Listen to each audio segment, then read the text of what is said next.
Martirosyan. I'm a charter member with the Atlanta chapter of TiE. In 1989, I came across a book by Lawrence Miller called Barbarians to Bureaucrats. And in that book, Larry Miller talks about everything from a prophet to a barbarian to a bureaucrat as he describes life cycles of companies. And it's a fascinating look at how you can identify, if you've been in the business world for any length of time, how companies go through a life cycle that is unique to them, and at each stage, they have different needs and requirements. That will be the theme for our discussion tonight. Very privileged to have Phil Hill as our lead moderator. An experienced technology executive and CEO, Phil has built several internet businesses. Currently, he is CEO of Flash Issue, a new venture that brings a different twist to connect marketing through email and social media. It's going to be twofold. First of all, we're going to have 3 entrepreneurs from the community come up and ask questions to the panel relative to their own business, but the questions will be very applicable to the group as a whole.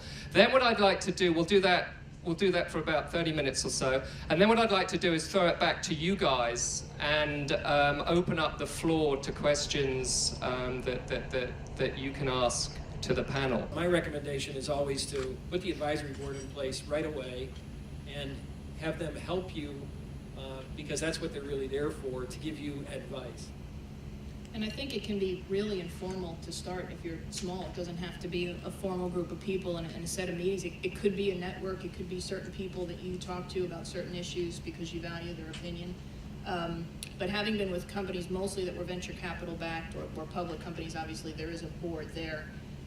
But I've found, working with the ACOD board after a few years of running CSI without the benefit of it, it's night and day. And it's nice to be able to talk to people who are starting to understand your business and who have just a wealth of experience in different areas. So I highly recommend it as soon as you can do it.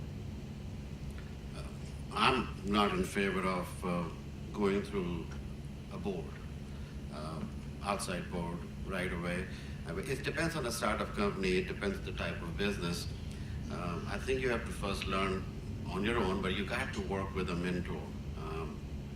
Somebody like Heather say you could trust, you can bounce ideas from, instead of having a formal board. But as soon as you get to a stage of stagnancy where that's the time to find the board and people from different fields, from the marketing to business to accounting, and then assemble that board which can give you a different perspective of your ideas. Thank you. My next question is, right now being a technology company, it's important for us to be able to recruit young talent. What do I need to do in this day and age to make my organization company appealing to young technology talent? Okay, great question. I'm sure a lot of us ask this, and it's probably not just putting a pool table or a foosball table in place either, but that helps.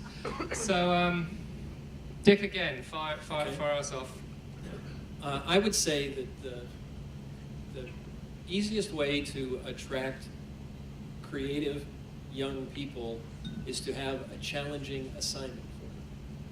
Because most of the young people that I know today don't expect to be with a company for a lifetime, which, certainly when I started working for IBM, you kind of expected you were going to be there 25 years. So I think that people today are looking for challenging work, and I think the best way you can do that is if you are the technical leader, to make sure that you're available to the people that you are hiring and that you are mentoring them because they want challenging assignments, or that if you're not that leader, that you hire a leader that they can look up to, because they will work really hard for a good technical leader, and that's what they're really excited about. And, compensation and being able to bring your dog to work and having, the ping pong table and all that stuff is interesting, but in the long run, they stay there because they're really being creative and they've got a tough assignment, and you just got to give them a tough assignment and let them do it. As an early stage company, we have a lot of choices to make as far as resources to use. What external resources do you think an early stage company should definitely avoid? Well, very important to know as a company, what is your core competency? What is your business? What do you need to do and excel, do excellently and execute on to thrive and survive? And absolutely make sure that you handle that internally and not outsource that. Another big one, I think, is absolutely your customer touch, customer service. It's so important that when you get a customer that you keep them and you service them, and that is not something that, in my opinion, you ever really want to trust to an outside group. Guys, I'm going to say one thing to the panel. I'm going to help you with a medical issue here so you don't get bad necks. You can address the audience here, and then you won't be twisting your neck the whole time. Yeah, exactly. All right. Sorry, after that we'll go.